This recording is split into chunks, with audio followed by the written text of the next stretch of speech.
welcome to the Leaderonomics show. I'm your host for today, Audrey, and this is my co-host, Sarah. Hi, and today we're very honored to have with us two very special guests from the European School of Management Technology. We have with us Bianca Schmitz and Dr. Jans Weinmann. Welcome to the show. Thank you.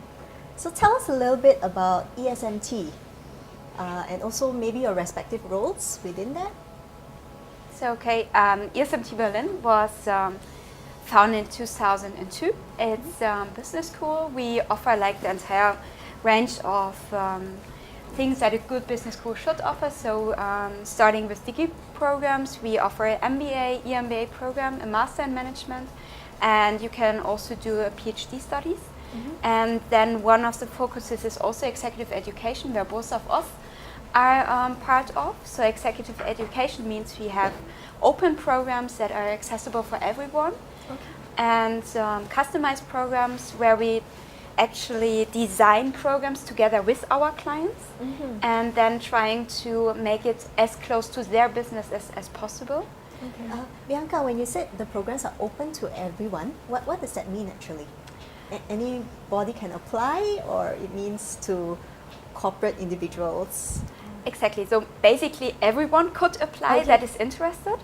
Some of the courses are actually not closed, but you should have a certain degree of experience. So if it comes to leadership courses, and we offer, for example, something for young leaders, it would not make any sense to have like a very experienced leadership person in this course. The same for an advanced leadership course. There you should at least have some experiences and also show that in your CV that you would have to hand in. All right. And just one word why we are here in Malaysia. We got contacted by an organization called K-Pintar some 3 years ago. They looked for someone in Germany who could tell something about the German economy, why it is performing so well, and also with respect to innovation, which we may talk about later, looking for some institution that would help SMEs from Malaysia to gain some insights when they come to Germany. And so they found us, and since then we are in contact, and we have been together with SMEs from Malaysia in Germany. We have come here, and a number of our faculty have come here to teach, and also most recently we had a group of journalists coming to Germany to explore how digitalization changes their business and how German media companies are tackling that challenge. Okay, that's really exciting actually. Maybe you could tell us a little bit more about what you do with ESMT. So both of us are very much in the innovation field. We are teaching methods like design thinking and a bit of Scrum Agile, so new methods how to organize teams to become more creative and how to organize teams to implement ideas more efficiently. And so we are traveling all around the world, trying to do workshops with mostly executives on that topic. So that is one of our focuses. My particular focus is on energy and transport. So there are radical changes that are actually happening in the European energy system, lots of renewable energies coming in. What does it mean also in terms of innovation for startups? So before you had these old utilities, now you have lots of startups that are attacking these utilities and who are coming up with new business models. So I'm very much looking at that. And Bianca, you want to say what you're focusing on? Yeah. So my actual focus, besides the innovation part, which is but also very well combinable, is the hidden champions part. So I basically work quite closely together with German hidden champions, so small, medium-sized companies that are world market leaders in one specific niche, and are therefore also as kind of success factors, which we are also including in the programs that we're doing with Malaysians in Germany. And apart from that, both of us are program directors within the executive education part, which means that we are collaborating a lot with companies and are trying to design programs according to the needs and challenges that they're facing, to support the specific target groups with coping on this specific challenges. Yeah. And innovation really is a big word, right? And when we look at leadership, for example, or leaders, we always think that a key characteristic they need to have is the ability to innovate, right? So what do you think that actually means for someone to be able to continuously innovate and change and adapt? So from my perspective, I would say keeping an open mindset, Okay. being open for change as well, and also observe the markets, the environments, looking into different markets, which might also be inspiring to look at for their own businesses. So basically, from my perspective, to be able to be innovative, be open. Yeah, very important. Yeah. And for you? I would use that proverb that R&D is spending money on ideas, and innovation is transforming ideas into money. So there is, so you first have the idea, but the idea by itself is not yet fully sufficient in order to be innovative. The part of innovation is then how to commercialize an idea and to make it the business viable. So typically we preach that there are 3 different dimensions to it. One would be the technical feasibility, then there's the human desirability, and also the economic viability. So if someone has the capability of combining these 3 dimensions and bringing ideas into the market, making them successful, that would be a task that a good leader should do. Right. See. Okay. What have been some key challenges that you've seen as you try to teach people about innovation, or try to kind of talk or promote or advocate some of these concepts? Please go ahead. Well, I would say there's a lot of potential in companies to be innovative, so to nourish new ideas and to bring them to market, but often these companies face institutional organizational hurdles that they are not capable of setting up the right organizational design to protect the ideas in the beginning, but then also to expose them to market forces. So there's a lot going on now in the field of innovation, how to test new methods, how to interact more quickly with customers in order to know what they want, and to develop prototypes with which you can experiment. And if that if that is more a culture that comes into organizations that values failure as a part of the process, then that would be a great achievement. But often in nowadays organizations, failure is seen as a personal fault of an individual, and we are with most incentive systems penalizing failures and incentivizing only successes, and like that you cannot create a culture of innovation, because innovation always includes failure. Yeah, That's it's a right. very different way of approaching it, very different way of thinking. Right. Right. Adding on this one, I would rather say that a lot of leaders and managers, senior executives, are also lacking of time. They're so into operations all the day that they cannot really step back to think about new possibilities and to really explore possibilities, explore different markets, which also is kind of a hurdle and a challenge to take the time to do so. And then what I can observe as well is that in many organizations nowadays there are kind of smallish incubators or units that really deal with innovation, with new business models that that probably are not only product driven but also service driven, that develop something, but they're kind of a blind spot in the entire organization. So the others know that there is something, but they don't know what's really happening there.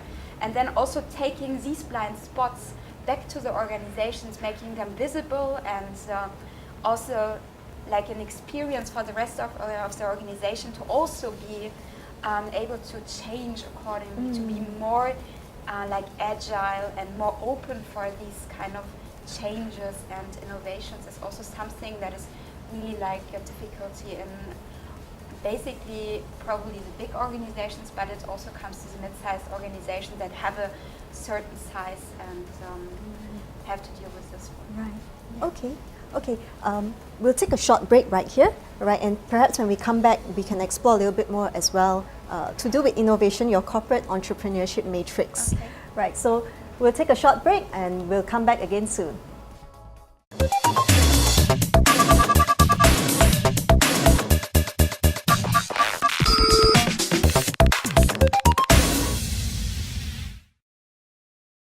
Hi, welcome back to the Leaderonomics show. We're here today with Bianca and Dr. Jans from the European School of Management Technology. So we were talking about innovation earlier, and there's this thing called the Corporate Entrepreneurship Matrix. That's supposed to be a framework for different kinds of innovation. Perhaps you could tell us more about that? So it was actually developed by a colleague and friend of ours called Christoph Rädke. He used to be a serial entrepreneur, starting off in the first internet bubble, and he learned a lot out of it, so that he became the academic director of an organization that is called GTech in Berlin, the German Tech Entrepreneurship Center, and we have been cooperating closely with them from our school, ESMT, and he developed the corporate entrepreneurship matrix as a framework in which you could categorize all the different attempts how companies start to become more innovative.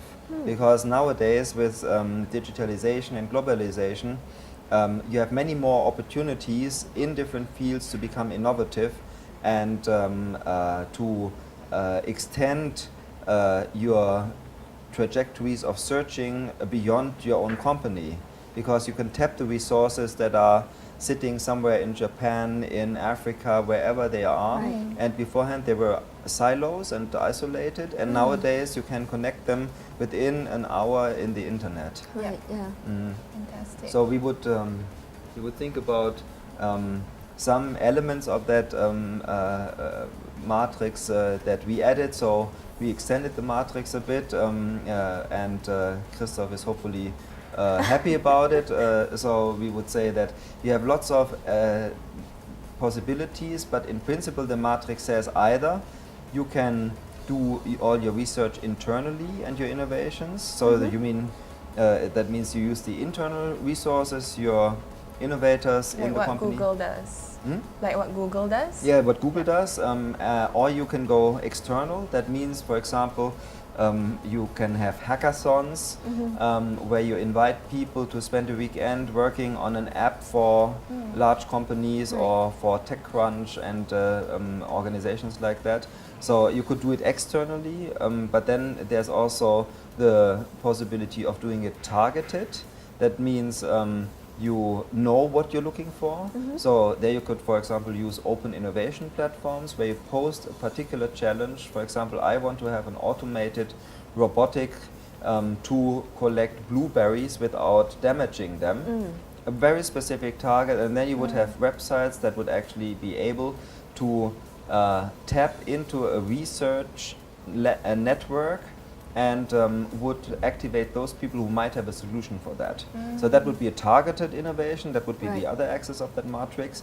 And the disruptive version is the opposite of that. Disruptive or radical means that you have different opportunities, you explore different paths, you invite different startups to come and, for example, in an incubator or an accelerator to test their ideas in the hope that at least one of these startups might have the new game changer for your company.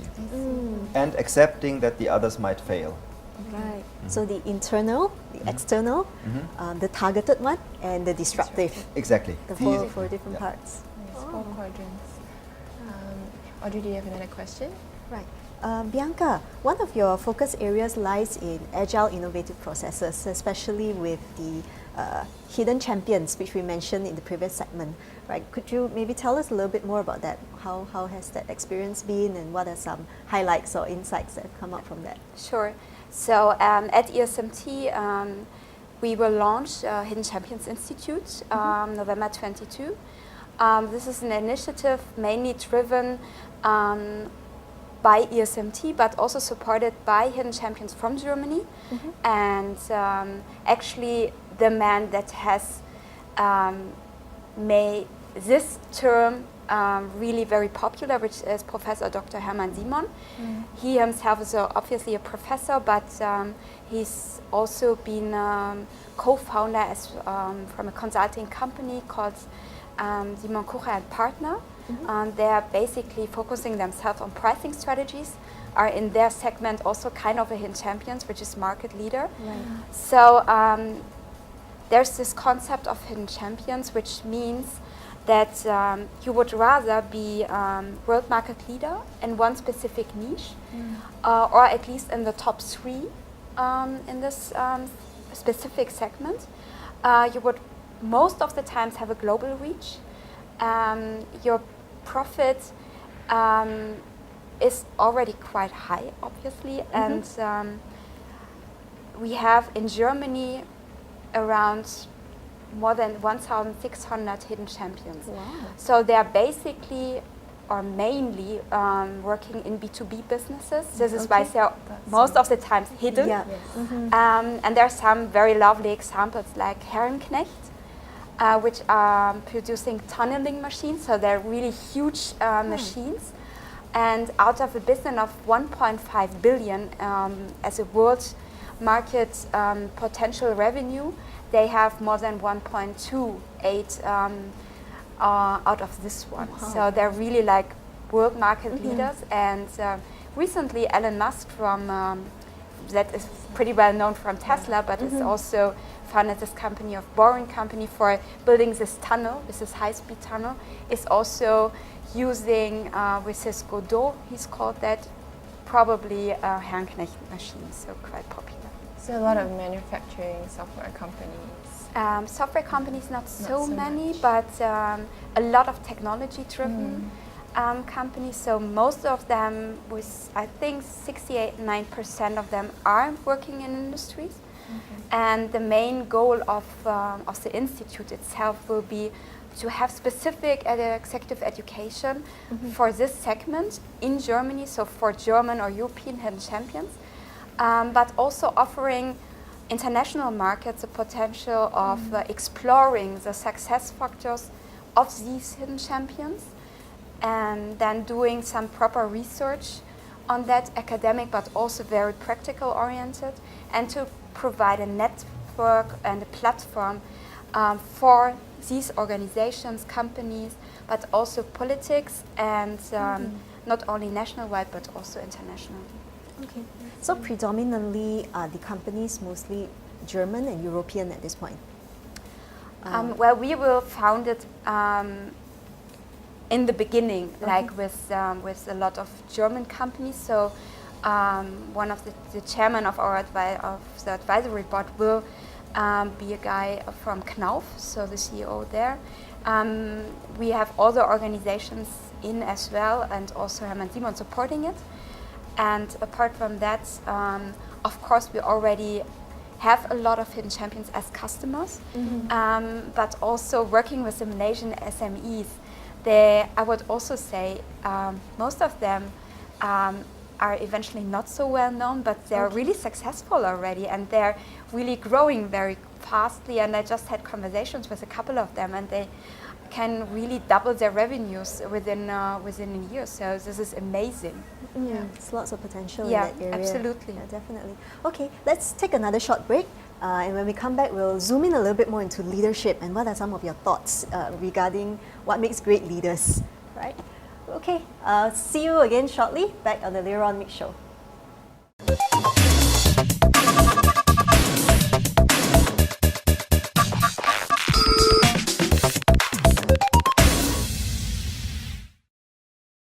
Welcome back to Leaderonomics show with me, Audrey and Sarah, and also our guests today, Dr. Jans and Bianca from the ESMT in Berlin. Right, so we're going to talk a little bit about leadership because, well, we're the Leaderonomics show, right? Okay, so just to tap into a little bit of your thoughts or your perspective on what makes a great leader.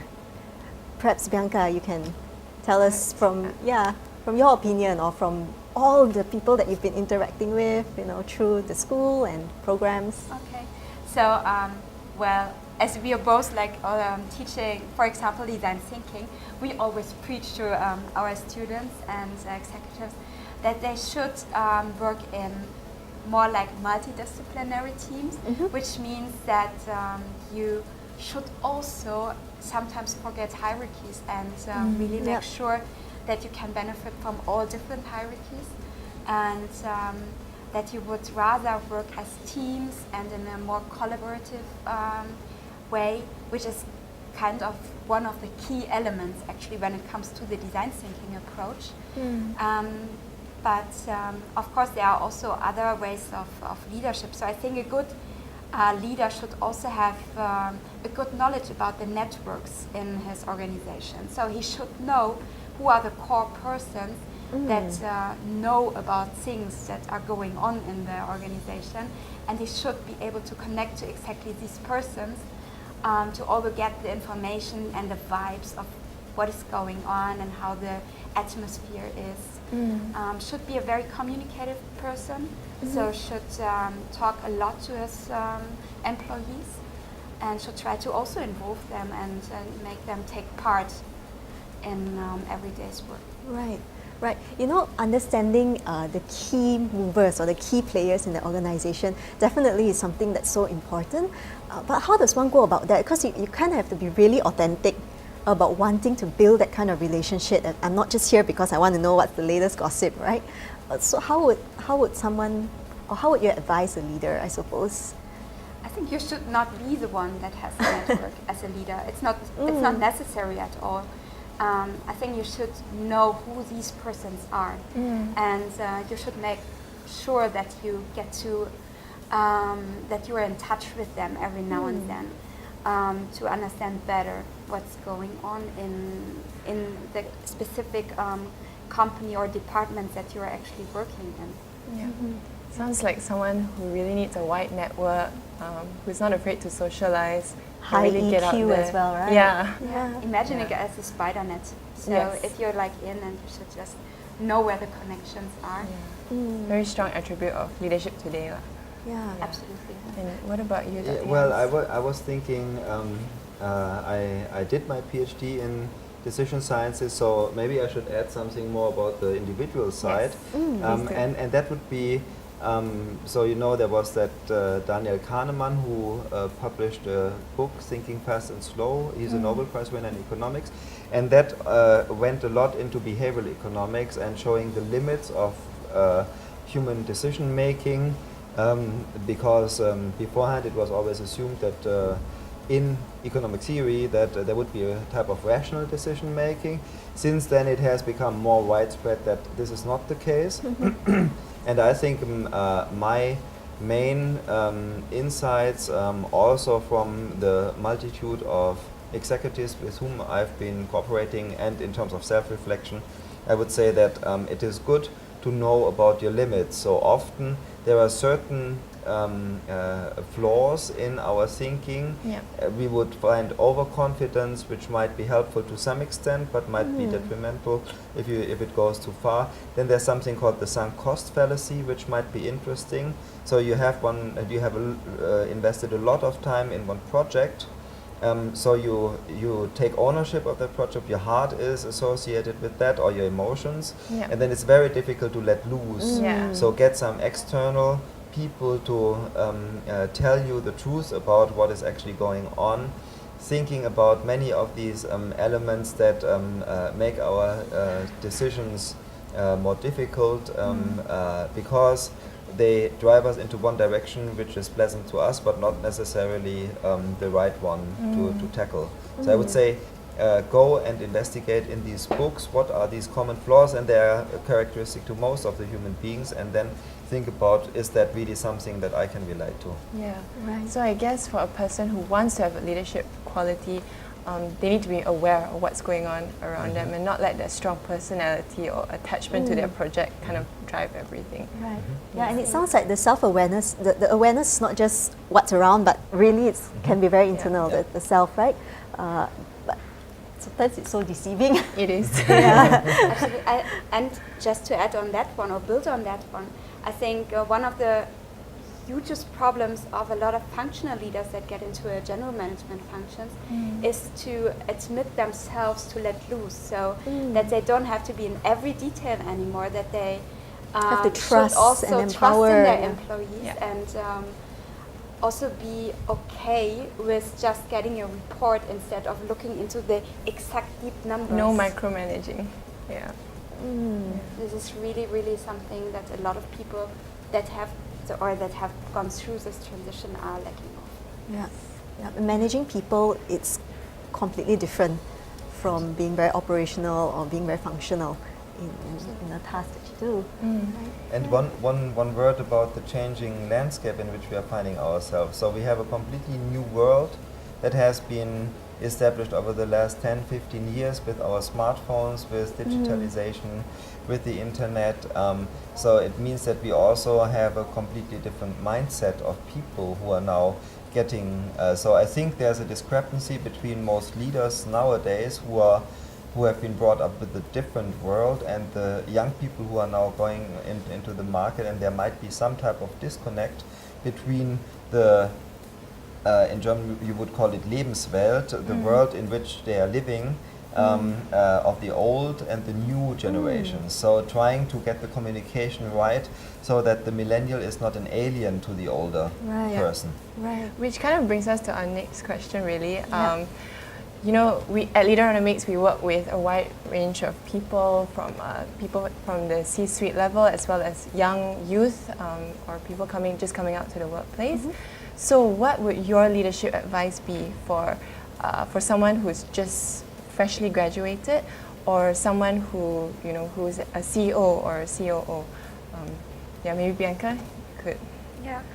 So probably as a young leader you should to learn to reflect also on yourself and to learn also how to balance yourself and your team. Probably most of the young leaders are also very passionate about going forward. So also don't put too much effort on yourself, too much pressure on yourself, and really also enjoy the possibility of learning and also asking very actively for feedback, what to do better, and also try to have a mentor. I always like this opportunity to reflect oneself, to either go to a professional coach, because it's something that you have to learn and that you have to practice, and I'm pretty sure that your employees can also give you something back. Okay. For someone in a C-suite level, how would they improve their leadership, or what would your advice be to them? Could I just go back to the young leaders? Sure. But it's also relevant for the C level. I'm a general supporter of the generation YOLO, you only live once. And this is also relevant for people of my age, I would say. Life becomes more precious the older you get, because there's less left. So in that respect, I think it is very important to take the time off to think, do you really want to work in which you're working? You people spend so much time, 40, 50, 60 hours per week with one particular job. You can bear it over time to say, okay, 2 or 3 years I'm going to do that, but then do something that you really like, because life is the most precious resource that we have. Awesome. All right. Thank you so much for your time. I think that's all the time we have. It's been great having you on the show, and thank you for watching the Leaderonomics show.